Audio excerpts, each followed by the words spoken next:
The figure $20.5 million has become very familiar to college sports fans over the last couple months, and now it is official.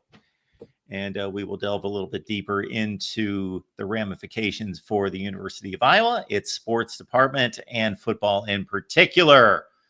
Hawkeyes live right here at the Voice of College Football. We appreciate you stopping by, as we always do. Leave those comments and questions there in the chat. If you notice there on the banner, this is show number 200 with Corey Brada from the Hawkeye of the Storm and myself.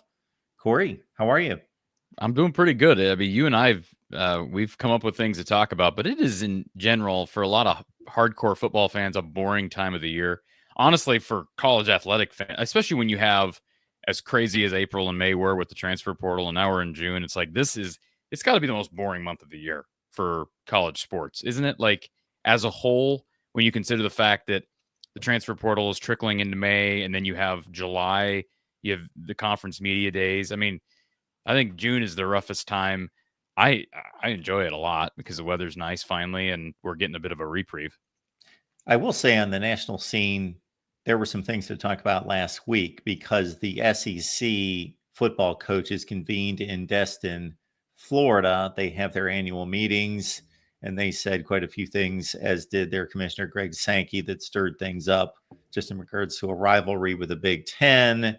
Greg Sankey made some comments basically with, as you could read between the lines, that they're basically taking over college football and kind of that no one's going to tell them what to do. And they're still wrestling around with a 9-game schedule. They've been talking about this for years, and they continue to say, we're looking at it, but we're not ready to make a decision.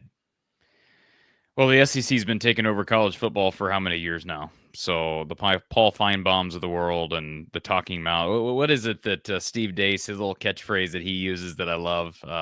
Honestly, I like Steve Dace. I don't watch his sports show. I don't watch anything that he does just because I don't have time. But he's a great sports mind, as you know. But he's got a little catchphrase about, I think it's for his Bigger 10 podcast. Basically, someone else has to take some time to something about Paul Fein, not maybe to name Paul Feinbaum specifically, but about how all these talking heads have been promoting the SEC. I can't remember what he says. I'll have to find that and bring it to the table next week. It was kind of funny because I don't know what you're talking about, but yeah, Steve Dace was on my show last week, and it was funny to get the reaction of one person in particular that watches on a regular basis, but has only been maybe watching our content, meaning myself, and then our show with you and other channels has only been watching for maybe a month to 6 weeks to 2 months, something like that. That was kind of taken back with Steve Dace, was like, who is this angry guy that you had on that was just shouting and just, it was pretty funny. I said, well, that's Steve Dace. Just shouting. Let me see if I can see it here. If I search Bigger 10 on Twitter. Yeah, here it is. This is their bio on the Bigger 10 Twitter page, which, by the way, I don't follow. Nothing against their podcast, but their bio states, and I quote, covering everything Big Ten because somebody has to provide equal time with all the SEC SIDs masquerading as college sports media. So it's a little different than what I remembered it, but that's I think it's just a kind of a funny catchphrase that sticks with you. Yeah. All right, folks, we've done 200 shows here with Corey. So we do appreciate you hitting the like button, subscribing here, and we do accept Super Chat contributions as well. This is a good time, as Corey's alluding to leave your comments and questions there in the chat. I should probably scan the channel, is what I should be doing before some of these shows, to see what kind of comments and questions have come into the channel during the week, and I will do that. But we do have some news that is connected to the NCAA settlement that came down. And just to give you the lay of the land there very briefly, $2.8 billion goes to former athletes that have participated over the last 10 years, and that's over the course of these 10 years and all sports. And then going forward, again, we are going to see roster limitations in all the sports. We could see reductions of sports, but as it pertains to the student athletes here in the 2025-26 calendar year, it's $20.5 million. And so that's not a guaranteed figure that's going to every athletic department that they are going to spend. And so Georgia's going to spend that much and Kent State's going to spend that much. No, that is a figure that is allowed to be spent as a revenue share for athletes. That doesn't mean every school is going to spend $20.5 million, but the bigger schools will. And they also, again, this is not just a football number. This is the athletics department, although, again, football will take the Lions' share of that. So there was a release that came out just here in the last 24 hours that Corey was kind enough to share with me that comes from a collective called Flight Funds. Okay, dear Hawkeye Nation, I'm excited to share the Iowa Athletics Department is participating in the NCAA House settlement, marking a significant step forward in supporting our student athletes and enhancing our athletic programs. This landmark settlement allows us to share revenue directly with our student athletes, ensuring they receive benefits generated by their exceptional brand and built by their talents and hard work. We are eager to embrace the new era of opportunity for Iowa athletics and are committed to participating at the maximum revenue sharing level by expanding our revenue generation opportunities, including the flight funds. We're not only enhancing our financial stability, but also reinforcing our commitment to the well-being and success of our student athletes. Hawkeye fans have always shown their commitment to our young men and women as we move forward. Let's see, revenue sharing for student athletes. With the approval of the settlement, Iowa Athletics will allocate a portion of its annual revenue to directly benefit our student athletes. These payments will be in addition to the world-class education and other benefits. Okay. As part of the revenue sharing initiative, Iowa Athletics has established a cap management structure that includes designated general managers for each sport program. Marcus Wilson, Executive Senior Associate Athletics Director for Cap Management and Administration. Scott Brickman, the department's GM for NIL and Strategy through a partnership with Altius Sports Partners to review and approve all agreements. Additional, and I did see this reported today. So Scott Pioli. Yep. Yeah, Scott Pioli. That's the name. I do recognize that. Okay. A former NFL general manager, Kansas City Chiefs. Yep. And he worked with Belichick and the Patriots, and there's the connection to Kirk.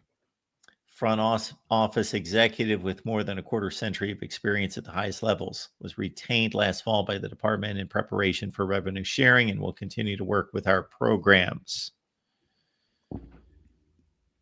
To further strengthen Iowa Athletics' financial position and to allow for revenue sharing, Iowa Athletics is creating innovative revenue generating opportunities, including, creation of flight funds. This is a new charitable avenue that allowed donors to invest in student athlete revenue sharing and help Iowa build championship caliber programs. So this is for football, men's basketball, women's basketball, and men's wrestling, along with the general support flight fund. Contributions to the flight funds are tax deductible. Count toward athletic ticket priority points, not towards iClub seating or parking requirements. Enhanced sponsorships and partnerships. Expanding the network of corporate sponsors and partners will help increase sponsorship revenue and create name, image, and likeness opportunities for all Hawkeye student athletes. And by the way, I failed to mention this. Pioli also worked with Kirk Ferentz in Baltimore and in Cleveland back in the 90s. So it's not just the Patriots connection, that these guys go way back. Yeah, which is, in general, it's not everybody, but doesn't it almost seem like everybody Kirk hires is somebody that was connected? That's just how he is. I'm not saying there's anything wrong with it. He's hired a lot of good people, a lot of good coaches. But yeah, it's going to get its criticism. That's just how Kirk operates. Well, if Scott Pioli, and again, I may have acted like I didn't know the name or wasn't familiar with him, but that's because my eyes are failing me and I don't have my glasses on. I saw that name earlier today on a post and I thought, well, Scott Pioli, absolutely. He's got a ton of NFL experience. And I remember him with all of those organizations. So we're not talking about him, meaning Kirk, making some type of a stretch of a move that, yeah, some dude kicked around with one NFL team for 2 years or something, and he's got connections to Belichick. We're talking about a very accomplished career. And my understanding, and he also failed in Kansas City based on my research. There was a lot of, I think he got fired after a 2-14 season. I don't think he's the only guy that got fired, but spent some time with the Falcons in there as well. But Kirk and him have known each other for 30 plus years. So I guess my one thing about this is some of the initial questions that got brought up yesterday. And I've not talked with Beth Getz, had this press release, read as much information as I could take in over on their website. But in general, what this appears to me to be is an effort to stem the tide of what will be a hit to the athletic department's funding. Am I correct in saying that? Like, the money's going to be there. What people didn't realize, the money's going to be there because of these TV deals. But the university also wants to be able to utilize funds. I mean, how reasonable is it if you're going to pay the max, which is what they're going to pay, it sounds like. And I'm guessing you'd have to be competitive in the Big Ten, because I'm guessing everybody's going to pay the max. I'd be shocked if not everyone does. But is this not your interpretation, Mark? Iowa's efforts to stem the hit from just that the TV deals that the money you're bringing in there that you would have to send to the student athletes, because the money's there is my point. Yeah, so the TV deal is just kicked in the last 2 years, the new Fox, CBS, NBC. That deal is somewhere in the $85 to $90 million range per team per season. Per season. Yeah. Per season, yeah. So we're talking about what did we say, 20.5? Yes. With as much as 75% going to football. So like, that's what my point is. The money's there, right? I don't know what everything changes, right? But you compare it to the previous TV deals that were in place when the Big Ten still had to deal with, ESPN and Fox and all those. Yeah. Like, what's the difference per year? Just so fans have an idea. Went to 80 million from where? It's about 15 million. They were around 65, something like that. So, I mean, and things are getting more and more expensive, of course. Right. And it doesn't account. So I'm just trying to get people to, because I act like I totally understand the money behind this. I don't. But yes, the money's there if you look at just purely the amount of funding they get from the television, from TV deals. But they were getting 65 million prior and not having to pay athletes. Now they're getting 80 million, and now you have to pay athletes. And if you're going to pay the max, so that's my understanding why this flight fund is been brought into existence. And this was all, this was all in place. Beth Getz was, I'm sure she's obviously not the only executive, the only AD higher up that had things in place, because we've known this was coming down for a while. But she's had a lot of things in place. Scott Pioli's one. I saw Scott Docterman of The Athletic reported several other people that have been brought on. Marcus Wilson will serve as Executive Senior Associate Athletics Director for Cap Management and Administration. Scott Brickman, Department's General Manager for NIL and Strategy. I think you mentioned that with Altia Sports. So, yeah, I mean, they were ready, and I think that's one of the biggest criticisms of the department, the Iowa Athletics Department, for so many years under Gary Barta, was they're not being ready for like anything. Just like not ready for anything, and not having their T's crossed, their I's dotted. And I think this is at least so far an indication that they were ready, and credit Beth Getz and everybody in that front office for being ready. All right. So we know that Iowa has not been at the top of the rung in regards to paying athletes through NIL. However, they have had an initiative, and they've had tons of NFL players. And of course, the women's basketball team has been wildly successful in the last few years. So they are paying athletes and probably somewhat competitive in doing so. So has that all basically been orchestrated by the Swarm Collective in the past? What is specifically asking Just about? any kind of NIL funding that they've collected. I wouldn't be able to tell you percentages. Obviously, from a rules standpoint, a player doesn't have to go through NIL. So the answer to your question is it exclusively the Swarm? No. Uh, I don't. I guess what I don't understand, because the Swarm is still going to exist. It's not through Iowa technically. Yeah. I guess what I want to know is, where is all the money coming from? Like, if you're going to be soliciting funding toward the iClub, and Iowa did a pretty nice job on their website, and I can share my screen as well, bring up the website here in a second. But Iowa did a nice job of explaining some FAQs, like, hey, what happens to the Swarm? What happens to iClub? They're all different. They're all supposed to live in their own world, so to speak. They all work in collaboration, maybe not collaboration, but in conjunction with one another. I just don't know where the funding comes from. Like, it's going to take a hit. It's just like the old theory that Gary Barta was afraid to embrace NIL because he was afraid it was going to take away from his fundraising efforts. And that's what he, tipped his cap on or hung his hat on. So, I mean, it's going to take a hit there, I would think. But at the same time, players are getting paid. So I guess it's just being allocated differently. And yeah. So if I'm thinking of this correctly, here's the Iowa Athletic Department.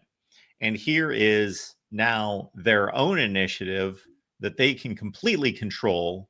It's, again, completely within their organization. They're hiring everyone. They're putting these people in place to handle the budgeting and the cap and the distribution of funds and on down the line. But then they'll also be collecting income from fans, boosters, groups, whatever.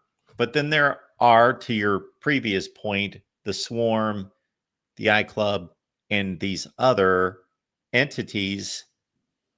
And the real reason to have multiple revenue sources is because they all have different spheres of influence and different resources and different connections. So why not have multiple ways to reach out to people? And well, I'm not saying this in a facetious way, but I want to know logistically what are those different outlets and resources that the Swarm has that Flight will not have? What does the Swarm have access to that Iowa doesn't?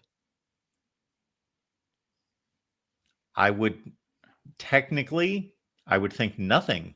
I would think that the school should be able to, with these kind of people in place, be able to reach anyone who has any interest in donating to Iowa athletics. That the other ones would be obsolete technically, but you never know who wants to work with whom or would rather just have a relationship or deal with somebody different.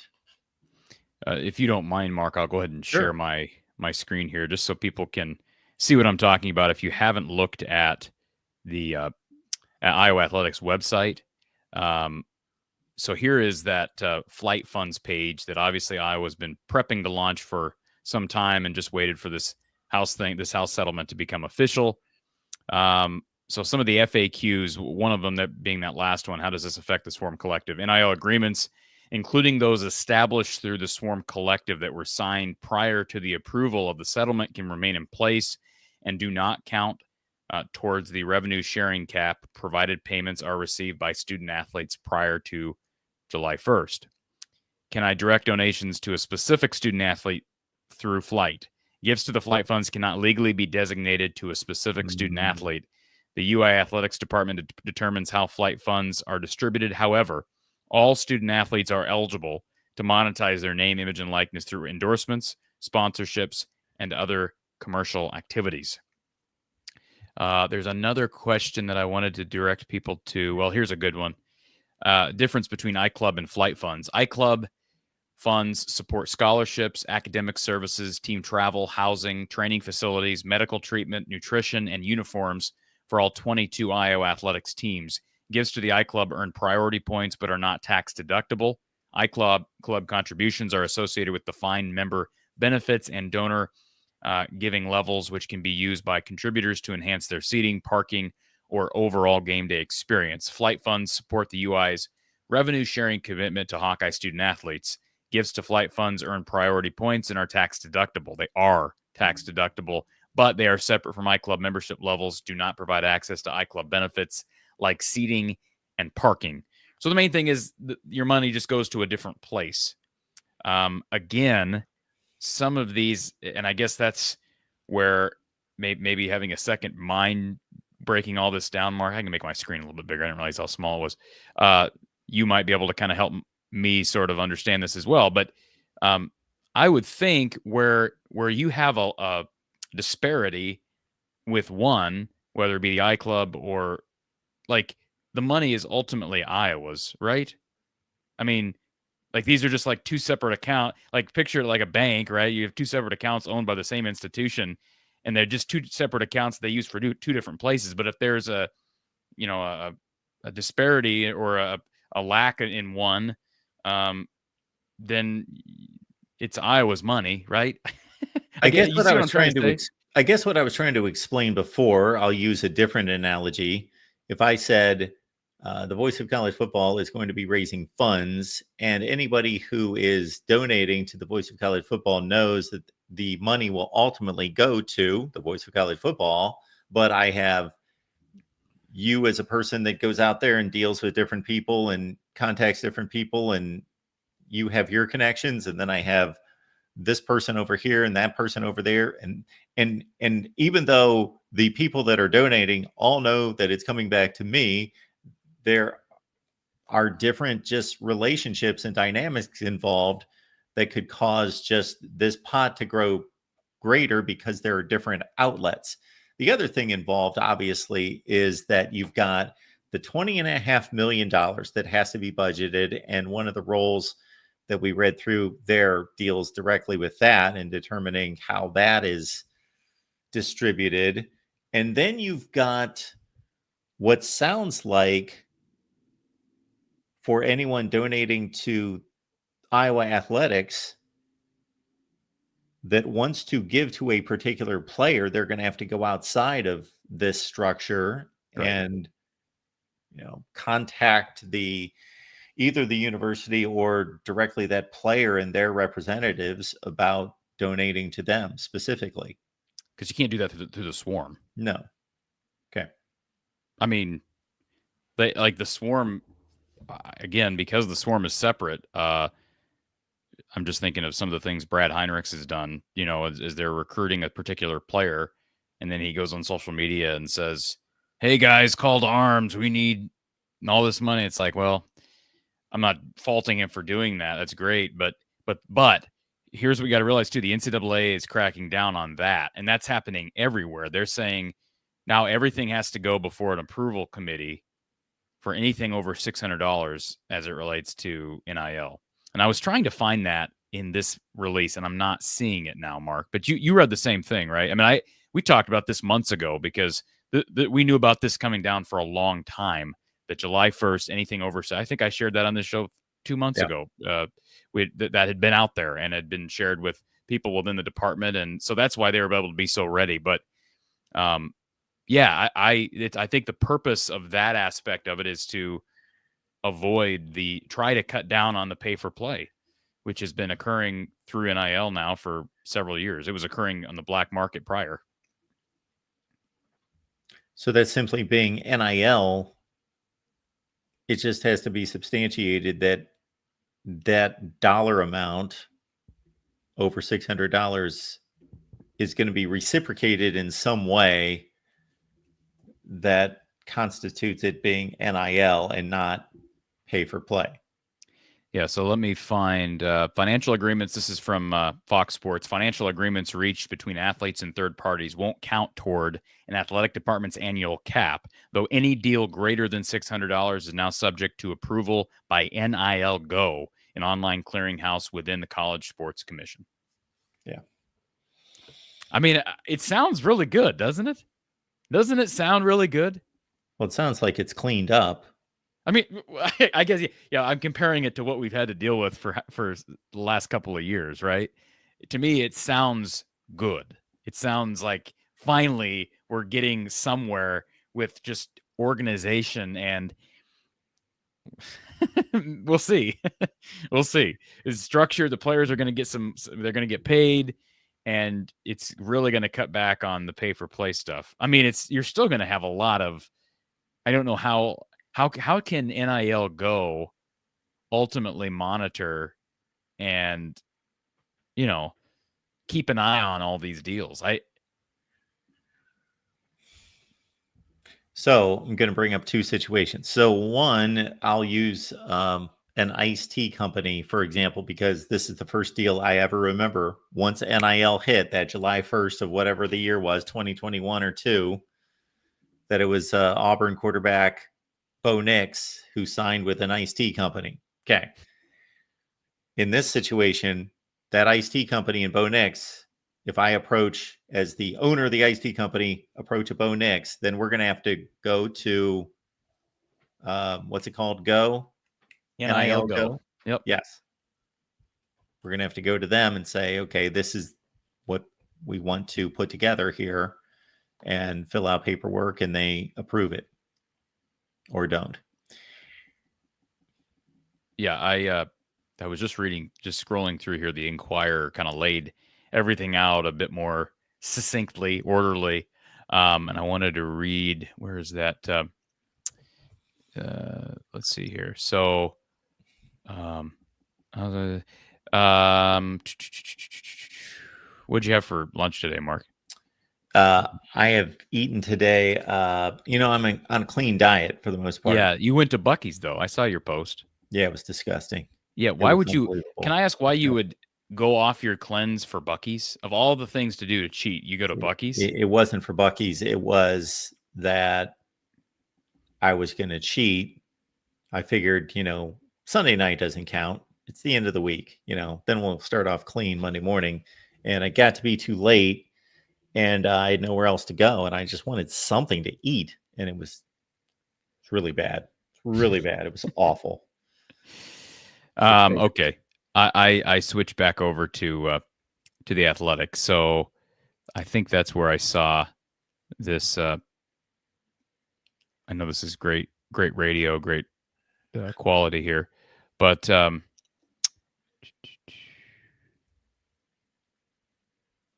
okay, you're gonna have to give me a second. I don't know where I lost. I don't know where it went. Okay, so where do we stand on all these high school athletes that get paid before they ever step on a spring practice field or a winter workout conditioning session for fill in the blank program? I just read something the other day.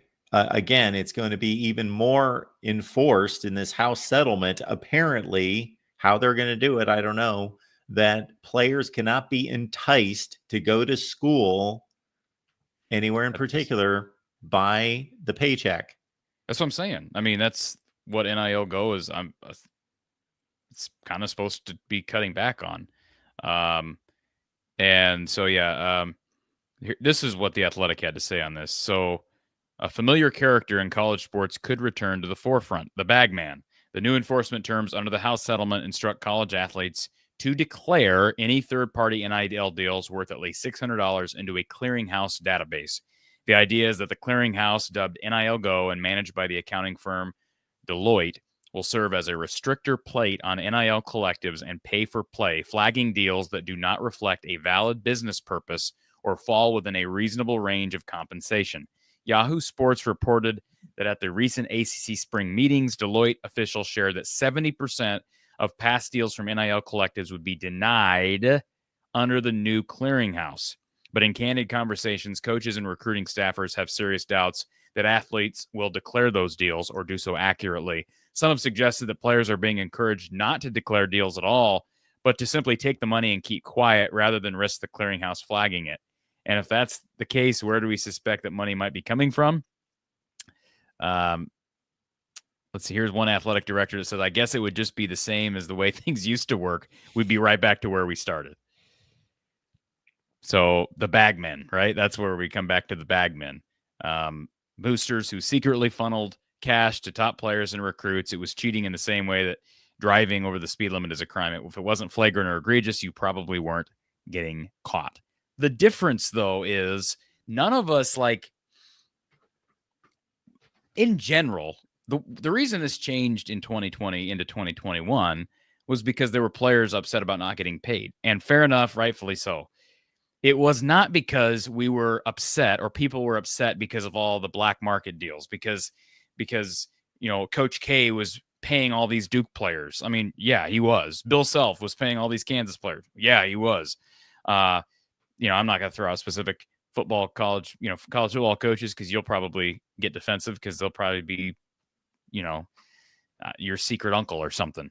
But a lot of this was happening with all the major programs, but that wasn't the purpose. That wasn't why we transitioned to the NIL world in 2021. It was because players wanted to get paid. So even if we were to return to the bagman system, we're going to be able to return to that. We will return to that, but yet there's also going to be revenue sharing. That's my point. I'll put a little caveat on what you said about the players wanting to be paid.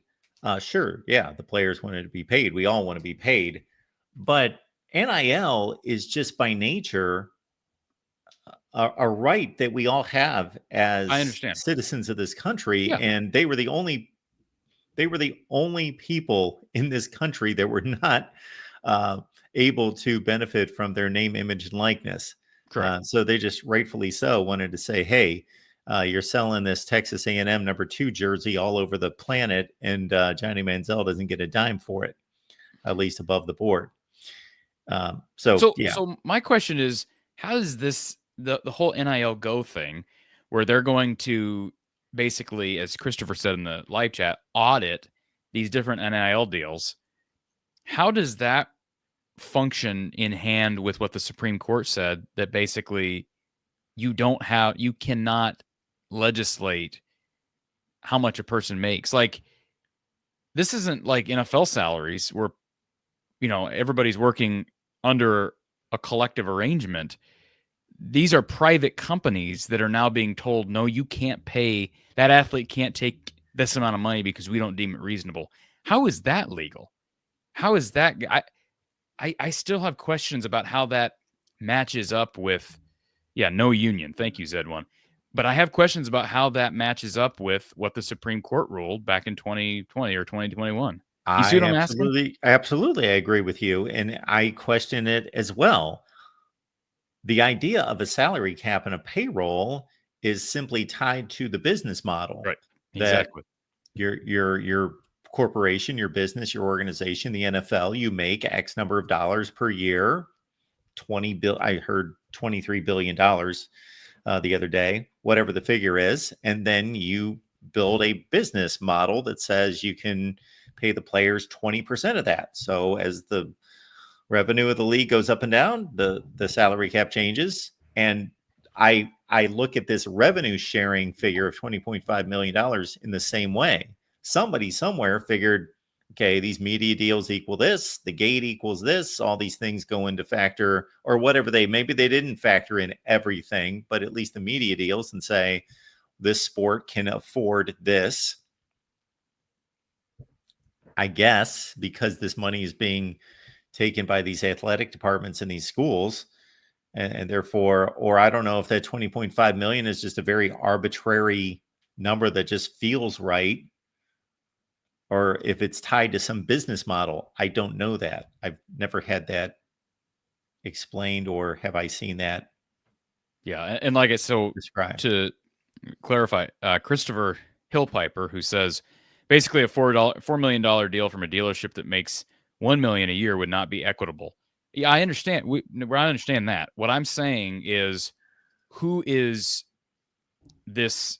I mean, the NIL Go, which is going to be run by this company, this clearinghouse, right? How can they legally tell this dealership that they can't pay a player $4 million because they're still a human being?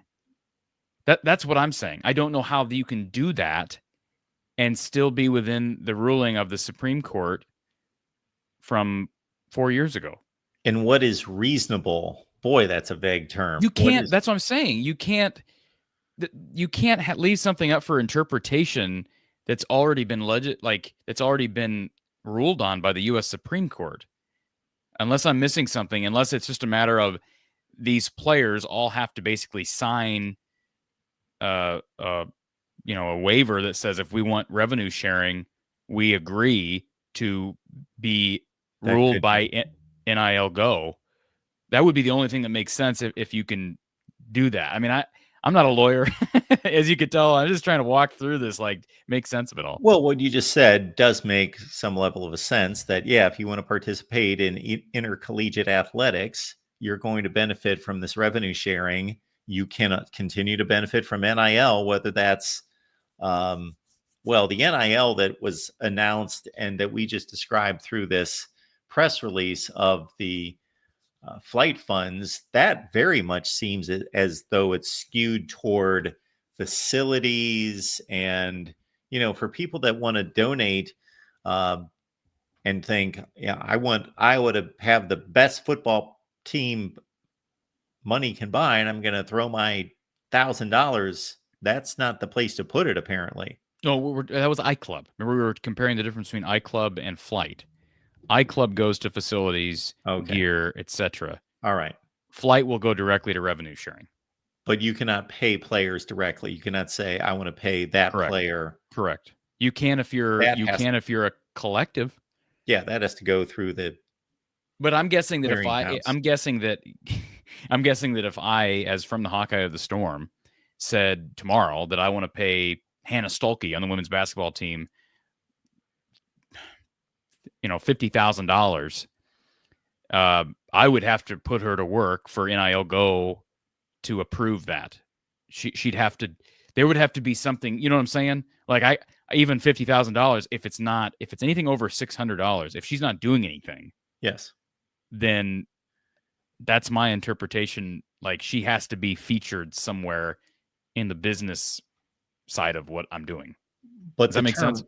Absolutely. But then the term reasonable comes into play. Now, I wonder if they're putting that term in there to make sure that you're not just the middleman and the player is going to do some level of services for you, but there's some kind of billionaire oil man behind you saying, you know what?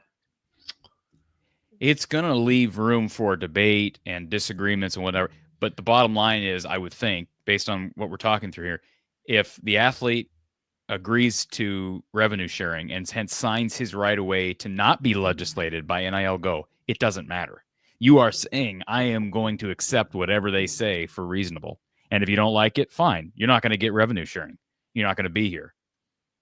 That would be my assumption. I haven't done enough digging on this to know if that's been talked about, but I don't know how you do it other than getting the athlete to agree that I am, as long as I'm making money here, I'm not allowed. It's like a no compete to some extent, functionality wise.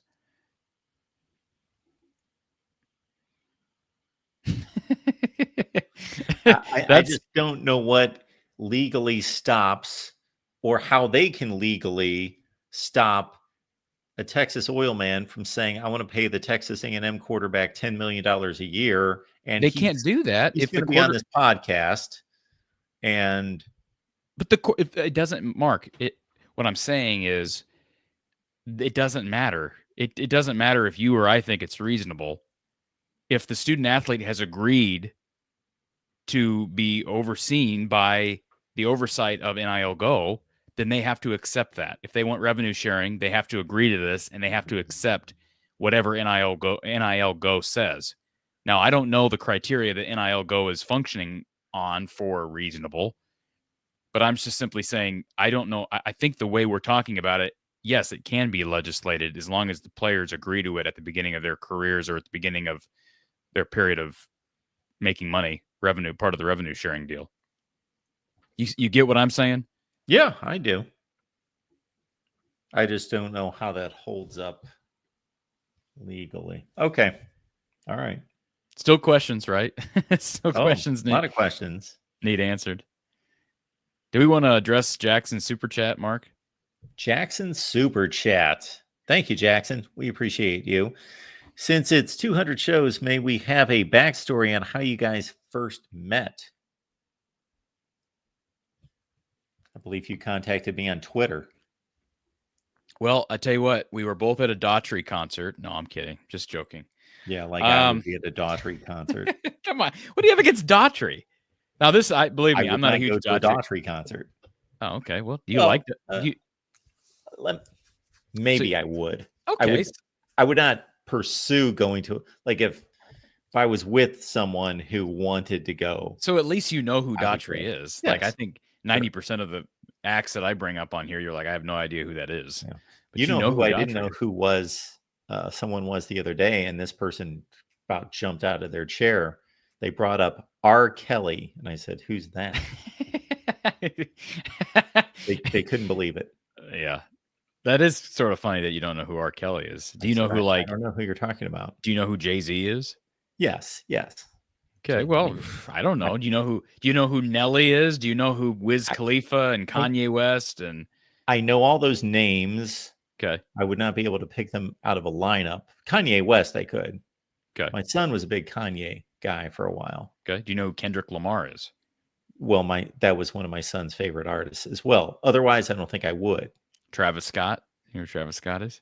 That's another one that just came up because of one of these kind of conversations where somebody's like, "Do you know who this is?" Do you know? No, otherwise, I would have no idea.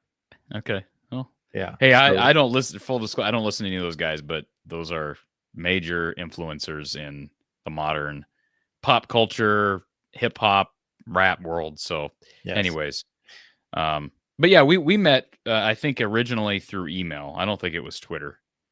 I think it was email. I think I reached out to you by email because I had seen your show and I knew you worked with some different team people, and I was just sort of trying to get my name out there. I'd been, doing radio and podcasting for quite some time and wanted to kind of transition to the YouTube world and see what we could build. So yeah, it was sort of it wasn't like this real envisioned thing. It was mainly like, hey, I know you got to collaborate to get your foot in the door. And obviously there's a lot more than just collabing.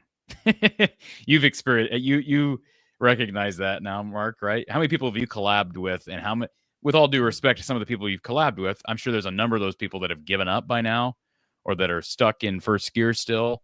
And I'm not saying it's always that person's fault, but there's obviously a lot more work that goes into it than just collaboration. But yeah, we collabed, and I remember we did several off-season shows, like late spring into summer, where we just talked about Iowa sports. And I remember I brought notes to at least one of my shows with you, which, are you kidding me?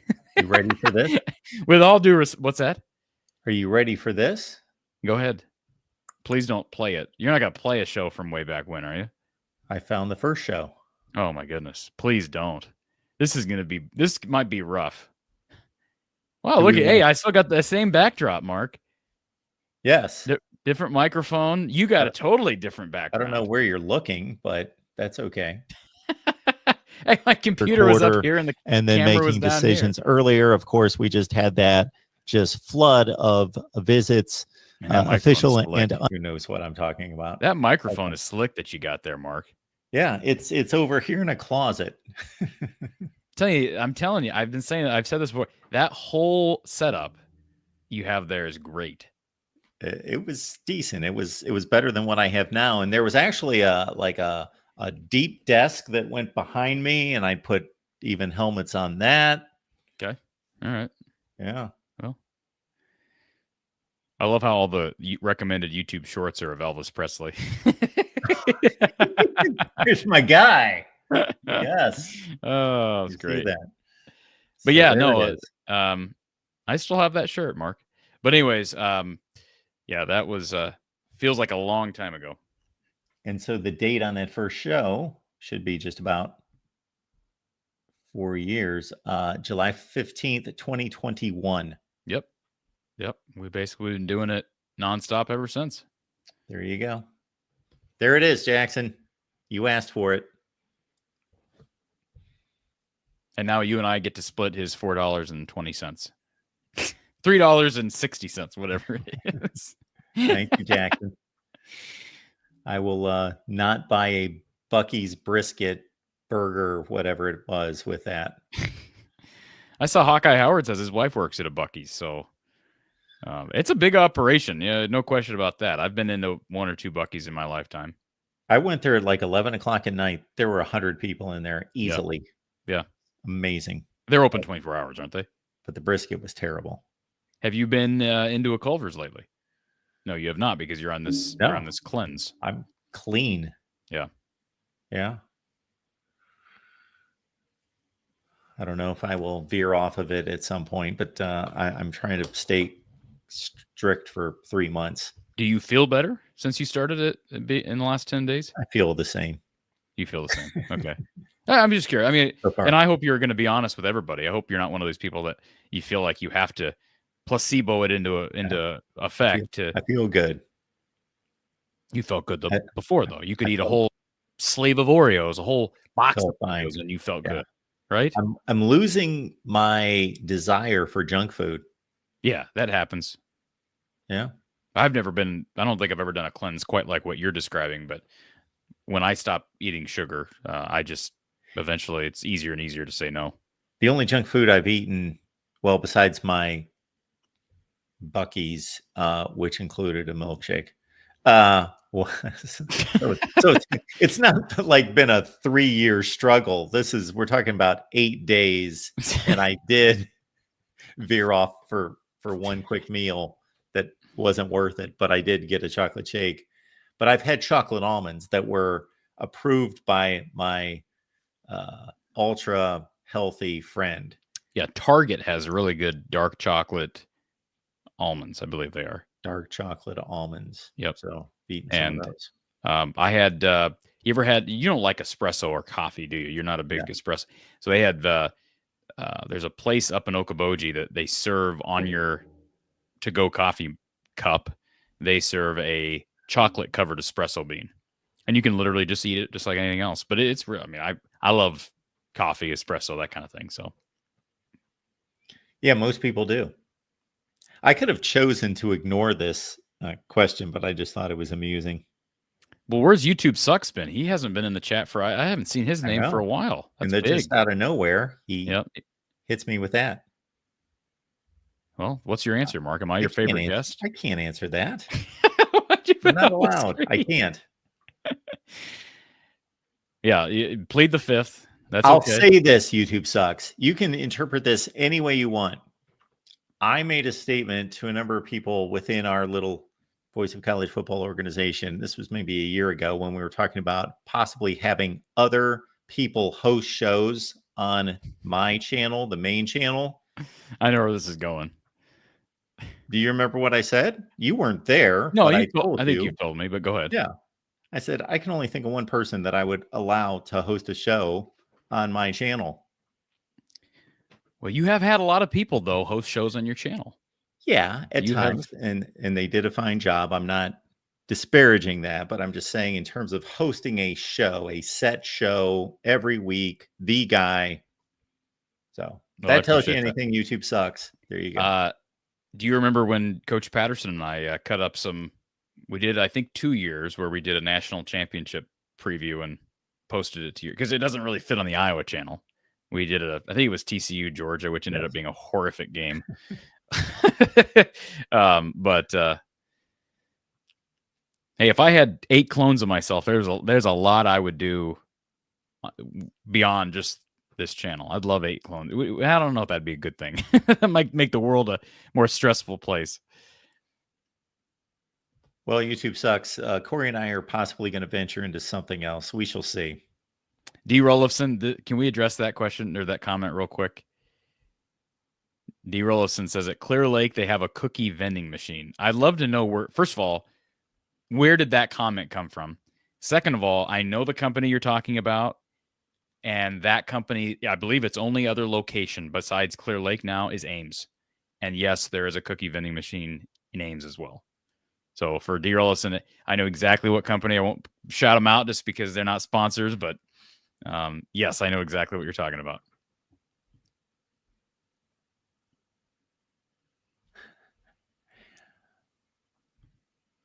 That's what I've been clamoring for quite some time. I think I might need to look into some anxiety Once a week meds. is a bit much. Too much of a good thing. Too much of a good I thing, think yeah. we hit it just right with twice a year. Twice a year. I think that's a good quota. The only thing I could think of is adding Levi into like a post, like a day after, like the day after the Cy-Hawk game, and they do like a day after show. And we both agree we have to come no matter who wins and who loses. That would be interesting, right? Oh, yeah, it would be. And that's going to be a toss-up this year, right? I would think Iowa State's going to be favored in that game. And that doesn't mean I think Iowa will win, just because they've really dominated at Jack Trice in the last how many years, and stability at quarterback is going to be a question because that's early. You know, is Mark Gronowski going to have his feet under him? I mean, they're going to have one warm up against Albany, the Danes, the Great Danes. Mark, I know you love that matchup. Yeah, I just love it. I love it. Hey, it's in August. How about that? Yeah, so you'll be saying here next month, you'll be saying, think, we're in July, it's July 1st, and we're connected to the next month that will be the start of college football. Next month, we have conference media days. Next month. I know. The SEC media days start 5 weeks from yesterday. It's ridiculous. It is. A bit 2 months in advance of the season. The media days used to be like right at the end of July, like the last couple of days of July, right, just leading into August camp. And now SEC media days, July 12th or 14th. It's almost as close to spring ball as it is to the start of fall ball. The SEC. But hey, this is, I guess, news.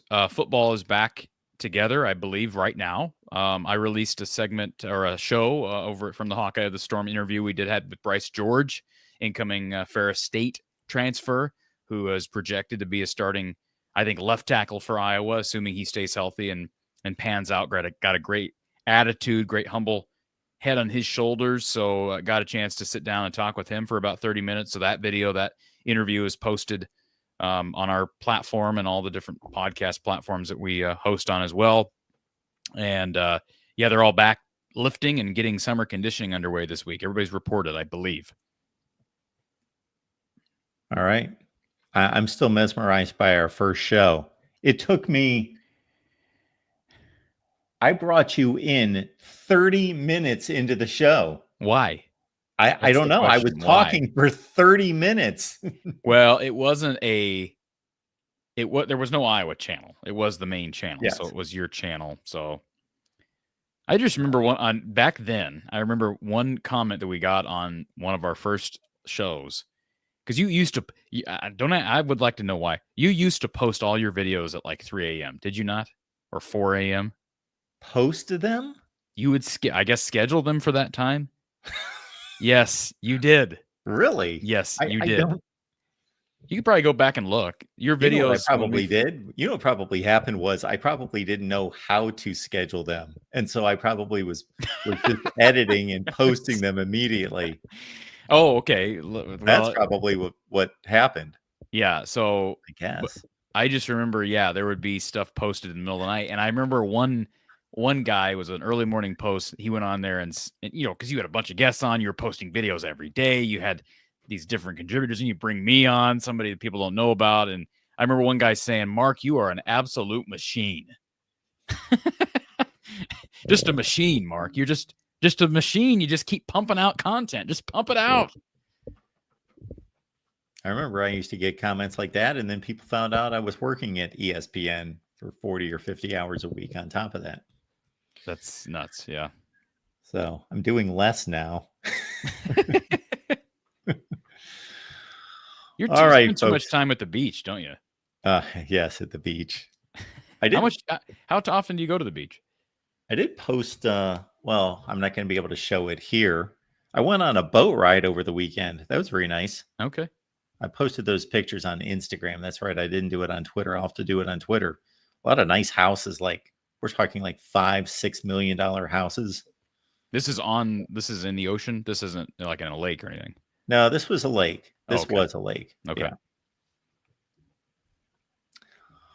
All right, folks. Let's see. Before we head on out, Corey, what's your next post or live show? Well, I'm not going to reveal who it's with, but we got a big time interview dropping here later this week. And I won't even say what sport it's from. It's not from football. I'll say that. So I guess you're likely down to 2 sports, but we'll have that dropping here later this week. And we've also got some other content for another sport, and I won't reveal that yet either. But we got that.